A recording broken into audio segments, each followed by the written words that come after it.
요즘 신천지 때문에 종교 얘기 참 많이 나오죠. 이 종교 참 독특해 보이는데요. 근데 사실 세상에는 별의별 종교가 다 있습니다. 다 벗고 다니는 종교서부터 웨딩드레스만 입는 교주, 이 종교 행사는 민망해서 설명도 못하겠어. 오늘은 이러한 세상의 독특한 종교들 소개해드릴게요.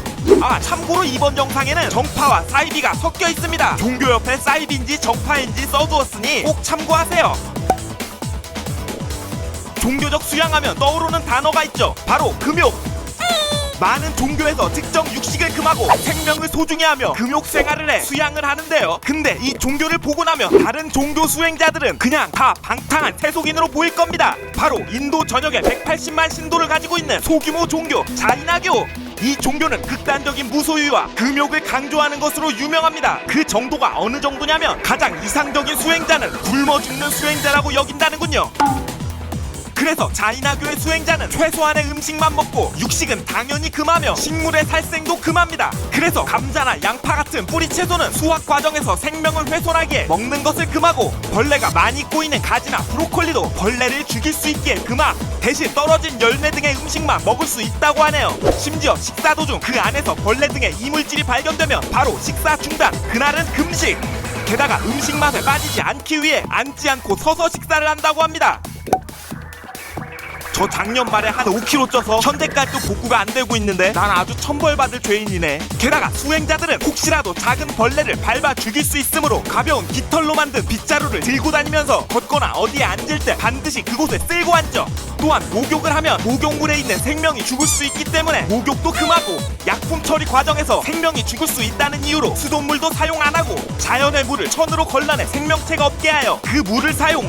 또한 머리털이 많이 자라면 그곳에 벼룩, 이 등 많은 생명이 살게 되고 자기도 모르는 사이에 이 생명들을 죽일 수 있기에 3개월에 한 번씩 머리털을 뽑는 의식을 치룬다고 합니다. 심지어 수염도 이렇게 뽑는다고 하네요. 게다가 이렇게 수염과 머리털을 뽑다가 아파서 눈물을 흘리게 되면 1일 금식. 원래 대머리였던 분들은 좀 개이득이겠네. 그리고 고통을 포함한 모든 감정을 제어해야 해탈을 할 수 있다고 여기기에 일부러 가위를 사용하지 않고 손으로 직접 머리털과 수염을 뽑는다고 하네요. 그리고 아무것도 소유하면 안 된다는 수행자의 원칙에 따라 수행자가 되면 나체로 돌아다닌다고 합니다. 옷조차도 소유하면 안 되는 금욕생활. 승복 입은 스님들은 금욕생활 명함도 못 내밀겠네. 승복으로 플렉스도 가능할 듯. 그리고 수행자가 아닌 일반 신도들도 살생을 할 수 없기에 땅을 갈아엎고 하는 농사는 할 수 없다고 합니다. 그래서 자이나교 신도들은 대부분 살생이 없는 출판, 무역, 학술 분야에 주로 진출하였는데, 그 덕분에 이 종교 신자들이 인도의 언론, 경제, 학술 분야에 많이 진출하여 인도 내에서 영향력이 강한 집단이 되었다고 합니다. 타임즈그룹, 하트니그룹 등등 인도 굴지의 기업들이 자이나교 신자 소유라고 하네요. 일종의 인도판 유대인.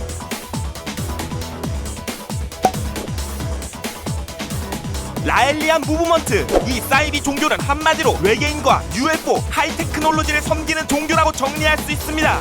설립자 라엘은 엘로힘이란 외계인과 6번 접촉했으며 이 엘로힘이란 외계인이 지구와 모든 생명체를 만들어냈다고 믿고 있죠. 그리고 이 외계인들은 우리들보다 수만 년 앞선 첨단 기술을 가지고 있으며 그들의 기술력을 통해 영생과 안식을 누릴 수 있다 생각합니다. 천국의 개념도 우리의 삶이 기록된 외계인의 컴퓨터 기록을 바탕으로 유전자 복제를 통해 되살아난 곳을 의미. 그래서 신자들은 이 종교를 통해 자신의 DNA를 엘로힘의 컴퓨터에 등록하는 것을 천국으로 가는 방법으로 여깁니다. 종교인데 뭔가 하이테크놀로지 느낌이네. 예배도 왠지 하이마트나 전자랜드에서 해야 할 것 같은 느낌. 예배는 어디까지 알아보셨어요? 그리고 지구에 현존하는 모든 신은 UFO를 타고 온 외계인과 접촉하고 그 외계인들이 의도한 예언자쯤 된다고 하네요. 이 종교는 외계인들을 맞이하기 위한 대사관을 세우는 프로젝트를 진행하고 있다고 합니다. 테크놀로지와 종교의 만남은 또 있습니다. 바로 미국의 사이언톨로지. SF 소설가 로널드 하버드가 창시한 종교로 인간은 외계인의 영혼이 윤회한 영적인 존재라 믿으며 과학기술을 통한 정신치료를 통해 완전한 영적인 존재로 거듭날 수 있다고 믿습니다. 즉 신과 같은 초월체를 신봉하기보다는 인간 자체가 영적인 존재이며 과학기술을 통해 인간 정신 문제를 해결할 수 있다고 믿는 것이죠. 톰 크루즈, 존 트라볼타 등 유명인들이 연관되어 있다는 의혹을 받는 종교로도 유명합니다.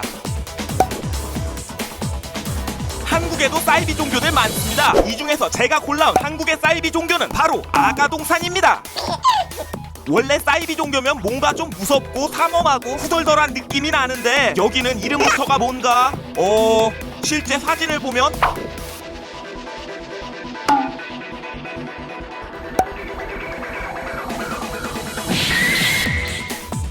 이 사이비 종교는 김기순이란 사람이 창시했습니다. 교주 김기순은 자신을 아가야라고 지칭하며 아가 아니잖아.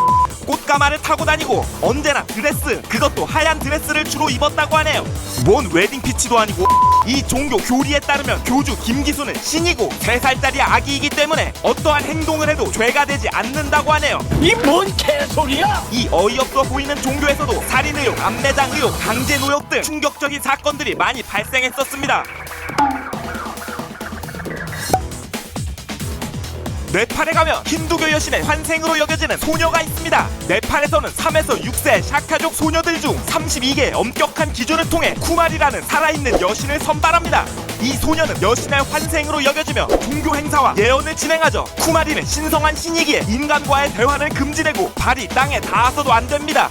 그리고 특별한 일이 없는 한 언제나 사원 안에만 머물러야 하죠. 그리고 이후 이가 빠지거나 초경이 시작되면 신성한 몸에 상처가 났다 여겨져 쿠마리에서 물러나 다시 일반인으로 돌아간다고 하네요. 그리고 쿠마리가 물러나면 다시 선발 과정을 통해 새로운 쿠마리를 뽑습니다. 이 종교 문화는 아동 인권 문제가 끊임없이 제기되고 있는데요. 쿠마리는 어렸을 때부터 말도 안 하고 걷지도 않고 밖으로도 나가지 않고 지내는 바람에 쿠마리에서 물러난 소녀들은 사회 적응에 어려움을 겪는다고 합니다. 러시아의 국교인 러시아 정교회에는 독특한 종교의식이 있습니다. 바로 주현절이 되면 호수에 얼음을 깨고 얼음물 속에 몸을 담그는 행사를 여는 것이죠. 러시아의 한겨울에 얼음물에 왜 이러는 걸까요? 이 행사는 요르단 강에서 예수 그리스도가 세례를 받은 것을 기념하는 것이라 합니다. 그래서 이날이 되면 어르신, 아저씨, 아주머니, 아가씨 다양한 주민들이 모두 러시아의 겨울 얼음 호수로 들어가는 모습을 볼 수 있습니다. 푸틴 형님도 했었군요. 전 겨울만 되면 전기장판 밖을 못 나가는지라 이불 밖은 아주 위험해서. 가톨릭 국가인 엘살바도르에서는 매 맞는 종교 의식이 있습니다. 고난 주간이 되면 이곳에서는 붉은 복면을 쓰고 악마 분장을 한 이들이 거리로 몰려나와 사람들을 채찍으로 마구 때립니다. 하지만 채찍에 맞는 사람들은 화를 내기는커녕 웃고 있다는데요. 혹시 이들은 채찍에 한 대 맞을 때마다 자신의 죄가 씻겨 나간다고 여긴다 합니다. 인도네시아의 자바섬 구농 크뮤크스 산에서도 독특한 종교의식이 행해지는데요. 폰 축제가 열리면 이곳에 모인 각지의 사람들이 산으로 올라가 단체로 성관계를 맺는 것이죠. 이 산에서 축제 기간 동안 7명의 낯선 사람과 성관계를 맺어야 소원이 이루어진다고 합니다.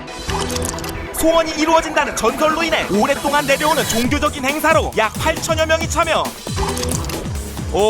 이거 뭐라고 해야 할지 모르겠네. 어떻게 마무리 지어야 하지? 그니까 도와줘 동엽이 형. 근데 내 여권이 어딨더라?